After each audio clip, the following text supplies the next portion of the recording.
السلام علیکم ورحمۃ اللہ وبرکاتہ۔ نحمده ونصلي على رسوله الكريم اما بعد فاعوذ باللہ من الشیطان الرجیم بسم اللہ الرحمن الرحیم۔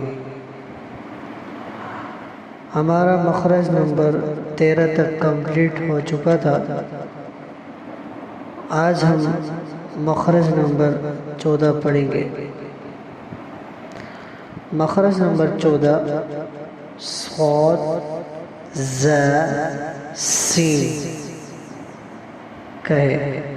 یہ جو تینوں لیٹر ہیں صاد ز سین، یہ تینوں سیٹی والے لیٹر ہیں۔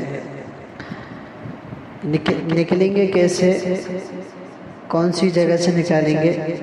زبان کی جو نوک ہے، جب ثنایا سفلا، یعنی ثنایا کہتے ہیں دو کو، سفلا کہتے ہیں نیچے کو، جب ثنایا سفلا کی نوک سے لگے، نیچے والے دانت کی نوک سے لگے، تو یہاں سے تین حروف ادا ہوتے ہیں۔ نمبر 1 صاد ز سین۔ اپنے سامنے شیشے کو رکھے گا اور اس کی پریکٹس بھی کرے گا۔ ہم اپنی ہر ویڈیو میں کہتے ہیں کہ ہر لیٹر کی جو پریکٹس ہو وہ شیشے کے سامنے ہے، تاکہ پتہ چلے کہ ہمارے جو لیٹر ہے درست جگہ سے نکل بھی رہا ہے یا نہیں۔ اور دوسری درخواست یہ کروں گا کہ اگر آپ ہماری اس چینل پر نئے ہیں اور فرسٹ ٹائم ہماری ویڈیو دیکھ رہے ہیں تو ہمارے اس چینل کو سبسکرائب بھی کر دیں، تاکہ آپ کو مزید اور نئی ویڈیو مل سکیں، اور آپ نے پچھلے جو مخارج ہیں وہ نہیں سنے ہیں تو ان کو بھی سنیں، تاکہ آپ کو اور فائدہ ہو سکے۔ اب اس کے بعد ہم شروع کریں گے مخرج نمبر 15۔ مخرج نمبر 15 یہ ہے کہ فا کا مخرج ہے۔ مخرج نمبر 15 فا کا مخرج ہے،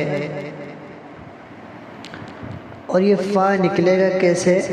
ثنایا علیا، ثنایا کہتے ہیں دو کو، علیا کہتے ہیں اوپر والے۔ سامنے والے دو دانت کیا ہو؟ سامنے والے جب دو دانت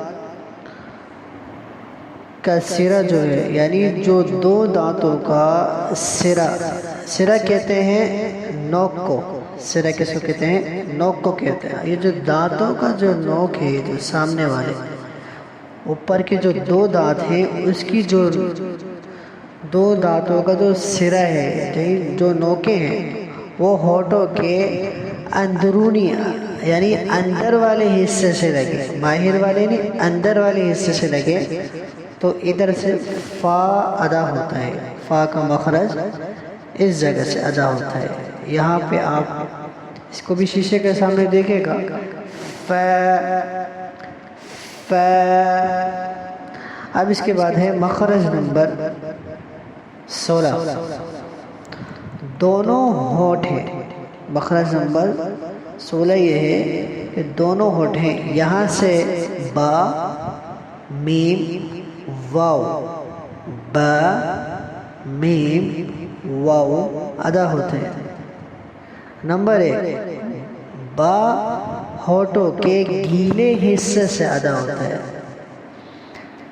با جو ہے وہ ہونٹوں کے گیلے حصے سے ادا ہوتا ہے، اور میم جو ہے ہونٹوں کے خشک حصے سے ادا ہوتا ہے، اور واو جو ہے ہونٹوں کو گول کرنے سے ادا ہوتا ہے۔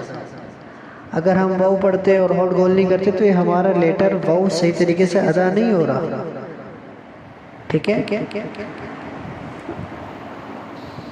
اب اس کے بعد ہے مخرج نمبر 17، اور یہ ہمارا آخری مخرج ہے۔ یہ اس مخرج کا نام ہے خیشوم۔ خیشوم یعنی ناک کا باسا یا ناک کی جڑ۔